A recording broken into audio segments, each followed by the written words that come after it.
नमस्कार, चरैवेति चैनल पर आप सभी का स्वागत है।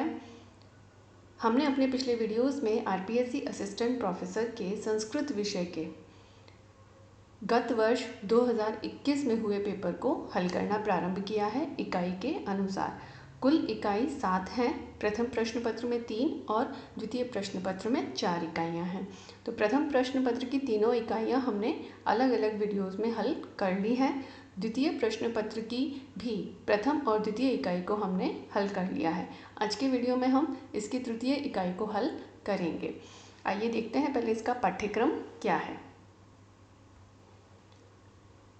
द्वितीय प्रश्न पत्र की हमने ये पहली इकाई काव्यशास्त्र वाली और दूसरी इकाई संस्कृत साहित्य पुराण एवं अभिलेख वाली कल पिछले वीडियोस में कर ली है। आज हम लोग इसकी तीसरी इकाई जो कि कौन सी है, पद्य, गद्य, नाटक और चंपू, इसके प्रश्नों को देखेंगे। इसके अंतर्गत कुछ ग्रंथ के नाम दिए हैं इन्होंने जिनका सामान्य अध्ययन करना है, जिसमें पद्य साहित्य में है रघुवंशम, मेघदूतम, किरातार्जुनीयम, शिशुपाल वधम, नैषधीय चरितम, बुद्ध चरितम, और गद्य साहित्य में है दशकुमार चरितम, हर्षचरितम, कादम्बरी, और नाटक में है स्वप्न वासव दत्तम, अभिज्ञान शाकुंतलम, वृच्छकटिकम, उत्तर रामचरितम, मुद्रा राक्षसम, वैणिक संहारम, और चंपू काव्य में नल चंपू। इनका हमें सामान्य अध्ययन करना है। अगला इसी का भाग है जिसके अंतर्गत कुछ ग्रंथों के नाम दिए हैं जिनके की विशिष्ट अध्ययन करना है। जैसे नाटक साहित्य में से अभिज्ञान शाकुंतलम के चतुर्थ अंक का, महाकाव्य पद्य साहित्य में से रघुवंशम के प्रथम और त्रयोदश सर्ग का विशेष अध्ययन करना है। पद्य साहित्य में ही किरातार्जुनीयम के प्रथम सर्ग का, शिशुपाल वधम के प्रथम सर्ग का और कुमार संभवम के पंचम सर्ग का विशेष अध्ययन करना है।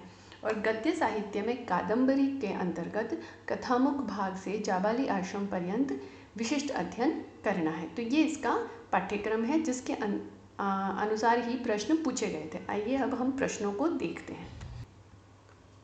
हमने अपने पिछले वीडियो में ये 52 नंबर का जो प्रश्न है यहाँ तक हल कर लिया था। संस्कृत साहित्य पुराण अभिलेख वाले के अंतर्गत था। अब इसके आगे का देखिए प्रश्न आज के यूनिट के अनुसार। पहला प्रश्न कौन सा है, अज इंदुमत्योर विवाह वर्णनम रघुवंशे वर्तते। हमारे पास विकल्प हैं पंचम सर्गे, षष्ठ सर्गे, सप्तम सर्गे या अष्टम सर्गे।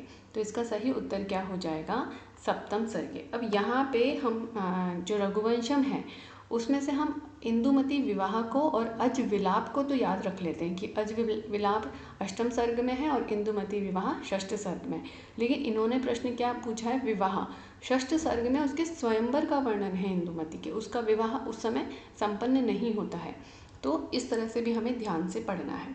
अगला देखिए प्रश्न, सिद्धार्थस्य बुद्धत्व प्राप्ति वर्णनम बुद्ध चरितस्य कस्मिन् सर्गे लभ्यते।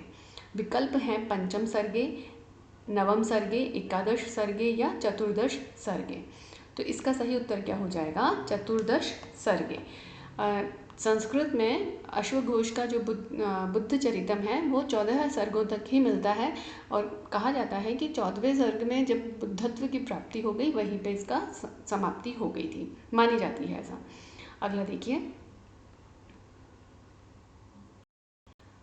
ऐसा ही प्रश्न आ गया है, देखिए आगे, बुद्ध चरितस्य अश्वघोषेण विरचिताः कियन्तः मौलिक सर्गाः उपलभ्यन्ते।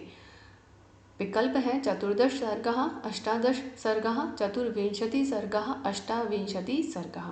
तो अभी इससे पहले वाले प्रश्न में मैंने आपको ये बताया ही है कि इनके मौलिक सर्ग कितने माने जाते हैं, चतुर्दश, अर्थात 14 सर्ग ही मौलिक माने जाते हैं। अगला देखिए, महाकवि भासस्य रामायण आश्रितम नाटकम विद्यते। महाकवि भास का रामायण पे आधारित नाटक कौन सा है। उनके कुछ नाटक रामायण पे आधारित है, कुछ महाभारत पे और कुछ लोक कथानकों पे।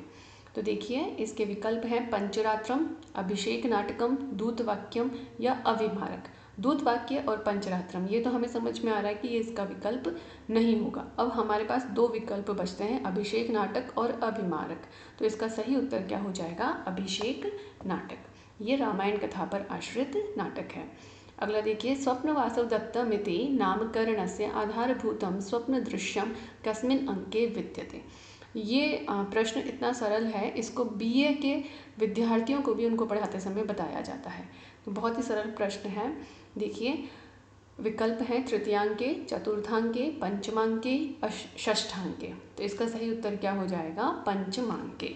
5वें अंक में जब राजा उदयन समुद्र ग्रह में सो रहा होता है, उसी समय उसे ऐसा आभास होता है कि मैंने वासवदत्ता को देखा, और उसी के नाम पे इसका नामकरण स्वप्न वासवदत्तम होता है। अगला देखिए, ये भी बहुत सरल प्रश्न है। अभिज्ञान शाकुंतलस्य नायकः दुष्यंतो वर्तते। विकल्प हैं धीरोदात्तः, धीरोद्धतः, धीरललितः, धीर प्रशांतः। तो सही उत्तर क्या हो जाएगा? धीरोदात्तः। नायक की 4 कोटियाँ मानी जाती हैं, चारों कोटियाँ यहाँ बता दी गई हैं। अगला देखिए, अभिज्ञान शाकुंतलस्य आधारभूता कथा महाभारतस्य कस्मिन् पर्वणि प्राप्यते।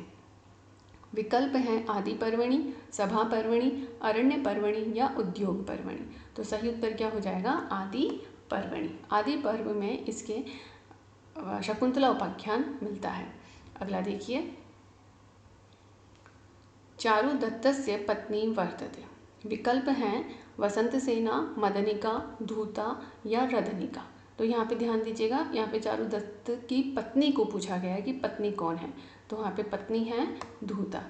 मृच्छकटिकम में 2 नायिकाएं हैं, गणिका और कुलजा। तो धूता कुलजा है और वसंतसेना गणिका नायिका है।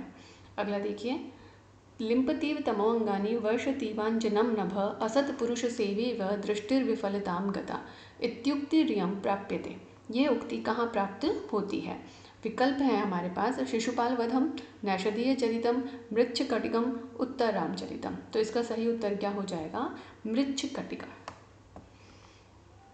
अगला देखिए, इसमें उपमा और उत्प्रेक्षा दोनों ही अलंकार माने जाते हैं।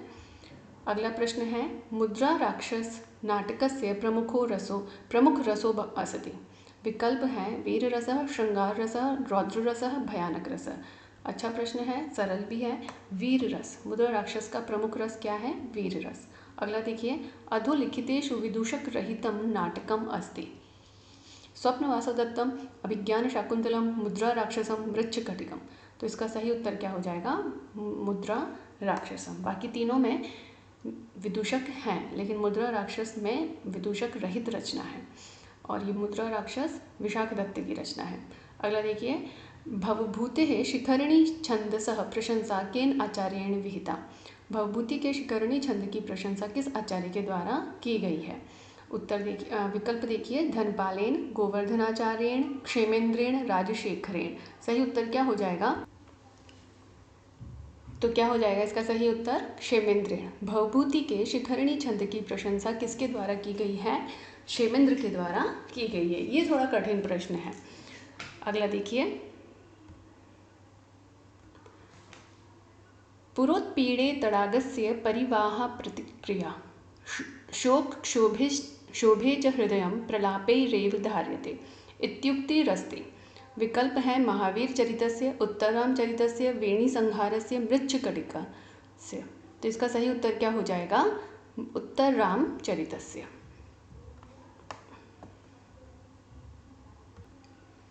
अगला देखिए, मृग राज लक्ष्मा इत्युत्पाधि अस्ति। विकल्प है शूद्रकस्य, भवभूतेः, भट्टनारायणस्य, विशाखदत्तस्य। तो इसका सही उत्तर क्या हो जाएगा? भट्टनारायणस्य। मृगराज लक्ष्मा उपाधि किसकी है? भट्टनारायण की। वेणी संहारकर्ता भट्टनारायण। अगला देखिए, चार्वाको नाम राक्षसः पात्रत्वेन वर्णितो अस्ति। तो इसके विकल्प क्या दे रखे हैं? उत्तरामचरिते, वेणी संहार नाटके, प्रतिमा नाटके, मुद्रा राक्षसे। तो सही उत्तर क्या हो जाएगा इसका? वेणी संहार नाटके। चार्वाक नाम का यहाँ पर राक्षस पात्र वर्णित किया गया है।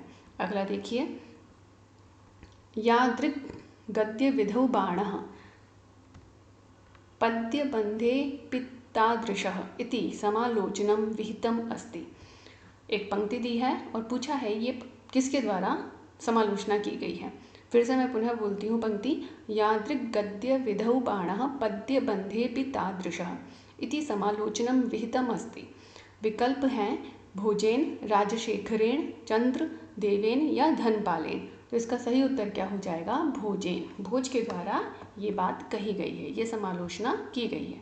अगला प्रश्न है आख्यायिका भवति प्राकृत भाषाबद्धा, संस्कृत भाषाबद्धा, अपभ्रंश भाषाबद्धा, पाली भाषाबद्धा।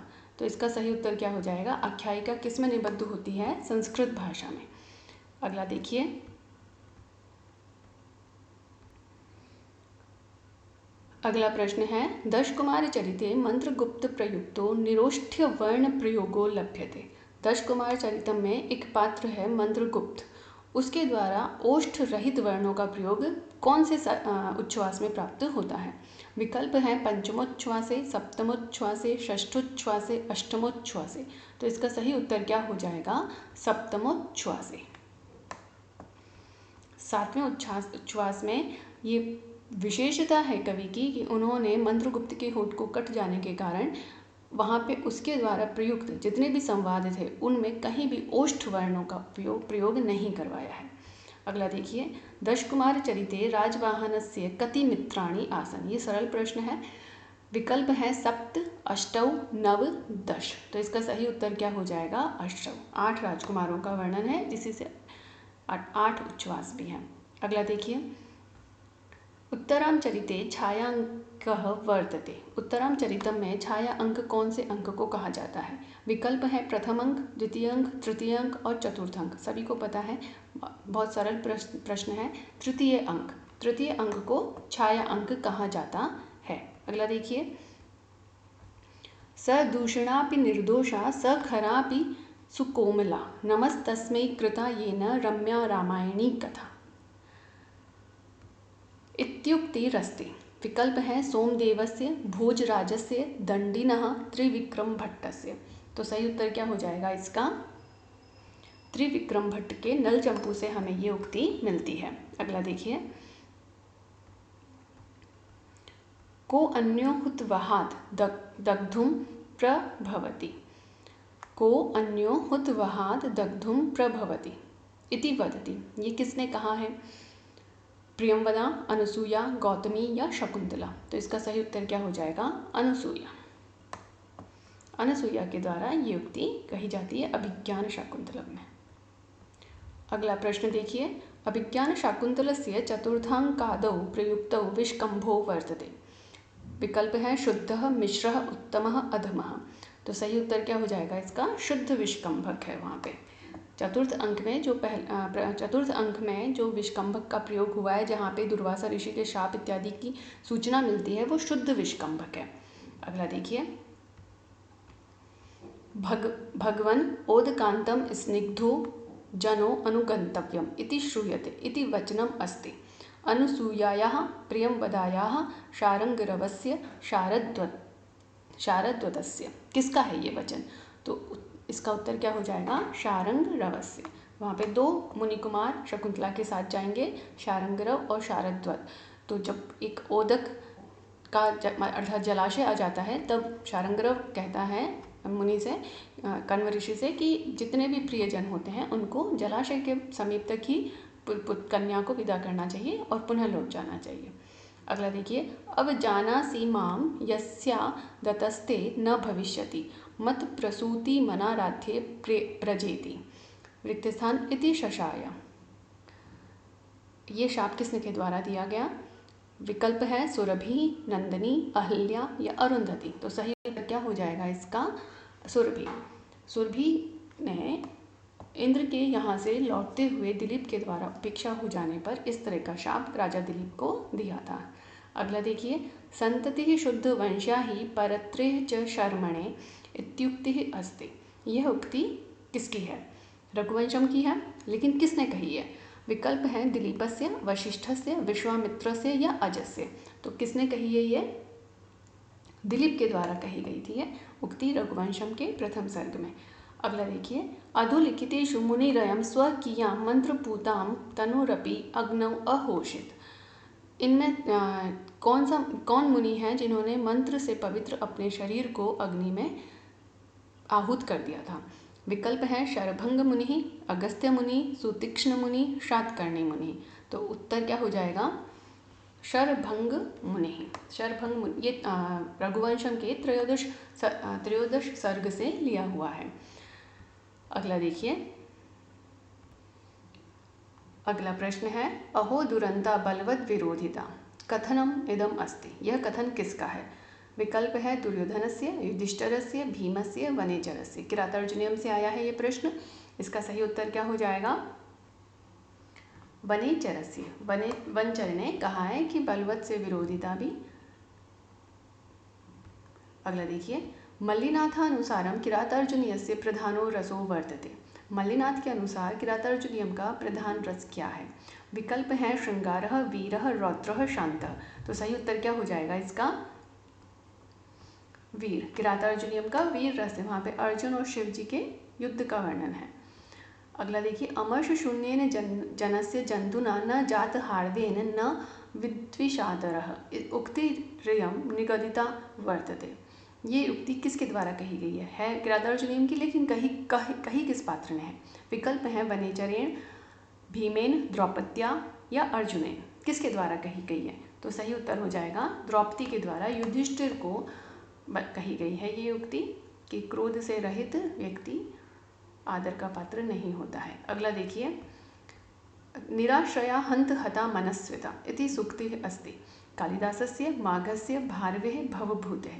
ये उक्ति किसकी है? तो इसका सही उत्तर क्या हो जाएगा? भारवी ने किरातार्जुनीयम में कही है कि आश्रय रहित होकर मनस्विता नष्ट हो रही है। अगला देखिए, रघुवंशस्य 13 सर्गे नदीयं वर्णिता नास्ति। रघुवंश के 13वें सर्ग में इस नदी का वर्णन नास्ति। मैं आपसे कह रही हूँ हर बार 1-2 प्रश्न इस तरह के आ रहे हैं हर इकाई से, तो ध्यान रखिएगा। विकल्प है मंदाकिनी, नर्मदा, सरयू या गोदावरी। सरयू का तो है ही क्योंकि वहाँ पे तो अयोध्या निवासी करती है, तो इसका सही उत्तर क्या हो जाएगा? नर्मदा। नर्मदा का वर्णन हमें रघुवंशम के 13 सर्ग में नहीं मिलता है। अगला देखिए, शिशुपाल वधे सर्गः सन्ति। बहुत सरल प्रश्न दे दिया है। विकल्प है 18, 19, 20, 22। तो सही उत्तर क्या हो जाएगा इसका? 20। 18 किरात के हैं, 19 रघुवंशम के हैं, 20 शिशुपाल के हैं, 22 नैषद के हैं। अगला देखिए अगला प्रश्न, नैषधीय चरिते पंचनली प्रसंगे वर्णितो अस्ति। नैषधीय चरितम में पंचनली का प्रसंग कहाँ मिलता है? विकल्प है पंचम सर्गे, नवम सर्गे, 13 सर्गे या 17 सर्गे। तो सही उत्तर क्या हो जाएगा इसका? 13 सर्गे। 13वें सर्ग में हमें पंचनदी का वर्णन देखने को मिलता है। अगला देखिए, शिशुपाल वध महाकाव्य से प्रधानो रसो वर्तते। विकल्प है वीरः, श्रृंगारः, करुणः या शांतः। तो सही उत्तर क्या हो जाएगा इसका? वीर रस। किरातार्जुनीयम है, शिशुपाल वध है, इन सब के प्रधान रस वीर हैं। अगला देखिए, श्रेयसी केन तृप्यते सूक्ति अस्ति। ये सूक्ति कहाँ पे है? विकल्प है हमारे पास कुमार संभवम, शिशुपाल वधस्य, रघुवंशस्य, किरातार्जुनीयस्य। तो सही उत्तर क्या हो जाएगा इसका? शिशुपाल वधस्य। शिशुपाल वध में इस तरह की उक्ति हमें देखने को मिलती है। अगला देखिए, पार्वती उद्वास तत्परा रात्रिर्निनाय। विकल्प है मार्गशीर्ष मासस्य, पौष मासस्य, कार्तिक मासस्य या माघ मासस्य। तो सही उत्तर क्या हो जाएगा इसका? पौष मासस्य। पार्वती ने पौष मास में रात्रियों को जल में व्यतीत किया था। अगला देखिए, मनोरथानाम गतिर्न विद्यते। विकल्प है इति वचनम अस्ति। ये वचन किसका है? विकल्प है ब्रह्मचारिणः, पार्वती, वयस्यायाः, मेनायाः, पार्वत्याः। तो सही उत्तर क्या हो जाएगा इसका? पार्वत्याः। पार्वती ने ये उक्ति कही है। अगला देखिए, कादम्बर्यः कथा प्रेरिता वर्तते। विकल्प है सुमनोत्तरया, भैमरथ्या, बृहत् कथया, वासवदत्तया। तो सही उत्तर क्या हो जाएगा? बृहत् कथया। गुणाढ्य की बृहत् कथा से कादम्बरी की कथा प्रेरित है। अगला देखिए, अगला प्रश्न है, हर्षचरितम इत्यस्मिन् ग्रंथे उच्छ्वासाः सन्ति। विकल्प है 6, 7, 8 या 10। तो कितने हैं इसमें उच्छ्वास? 8 उच्छ्वास हैं, जिसमें से पहले 3 उच्छ्वासों में तो बाणभट्ट ने अपने ही वंश का परिचय दिया है और बाद के उच्छ्वासों में उन्होंने हर्षचरित का वर्णन किया है। अगला प्रश्न देखिए, अच्छा प्रश्न है, कठिन भी है थोड़ा। वाणी बाणो बभुवेति इत्याभणकं वर्तते। ये किसने कहा है? धनपालस्य, गोवर्धनाचार्यस्य, श्री चंद्रदेवस्य या राजशेखरस्य? तो ये किसने कहा है? गोवर्धनाचार्यस्य। गोवर्धनाचार्य ने ये उक्ति कही है। अगला देखिए, प्रश्न सरल है लेकिन इस तरह के प्रश्नों पे अपना पढ़ते समय ध्यान जाता नहीं है। देखिए, पंपा सरसः कस्मिन् तीरे स्थितो जीर्णः शाल्मली वृक्षः? तो सही विकल्प है पूर्वे, पश्चिमे, उत्तरे या दक्षिणे। कादम्बरी में पंपा सर वर्णन आया है, उसमें ये पूछ रहे हैं उसके कौन से, किस दिशा के तट पर जीर्ण शीर्ण शाल्मली वृक्ष स्थित था, जहाँ से वो शुक मिला था।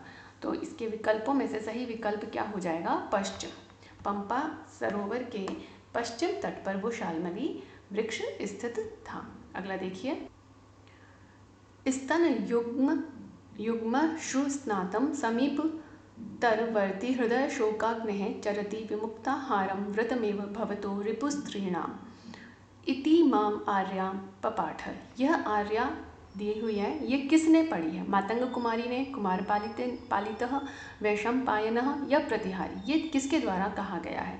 तो इसका सही उत्तर क्या हो जाएगा? वैशंपायन नामक जो शुक है उसके द्वारा ये आर्या बोली गई है। तो यहाँ तक हमारे अब इस इकाई के प्रश्न समाप्त होते हैं। अब हमारी द्वितीय प्रश्न पत्र की एक इकाई शेष रह गई है, जिसमें राजस्थानी कवियों का और उनकी कृतियों का परिचय से सामान्य अध्ययन से संबंधित प्रश्न पूछे गए थे, जिसे हम अगले वीडियो में हल करेंगे। आज की वीडियो में हमने तृतीय इकाई कंप्लीट की है। इसी तरह से जो ये एग्ज़ाम 2016 में भी हुआ था, वैकेंसी 2014 की थी, उसके भी हमने इकाई के अनुसार प्रश्न पत्र को हल करके अपने चैनल पर डाला हुआ है। तो आप हर इकाई के उस प्रश्न पत्र को भी और अब जो डल रहे हैं इन प्रश्न पत्रों को भी हल करिए, जिससे कि आपको इकाई में किस तरह से अध्ययन करना है और कहाँ से प्रश्न पूछे जा रहे हैं उसका आपको अनुमान लग जाएगा। आपकी तैयारी के लिए आप लोगों को बहुत बहुत शुभकामनाएं। अगली वीडियो में हम पुनः मिलते हैं द्वितीय प्रश्न पत्र की अंतिम इकाई के साथ ही आपको की नोट्स के रूप में इस वाली इकाई के शीघ्र ही वीडियोस प्राप्त होने वाले हैं, और प्रथम इकाई के वैदिक साहित्य से संबंधित वीडियो हमारे चैनल पे पहले से ही अपलोड हैं की नोट्स के रूप में, वन लाइनर, जिससे आपको एग्ज़ाम के पॉइंट ऑफ व्यू से उसको रिवीजन करने में आसानी हो। भाषा विज्ञान का भी वीडियो, ध्वनि नियम इत्यादि का अपलोड है, आप वहाँ से भी उनको देखकर अपनी तैयारी में सुदृढ़ता ला सकते हैं। आप सभी को बहुत बहुत धन्यवाद। नमस्कार, पुनः मिलते हैं।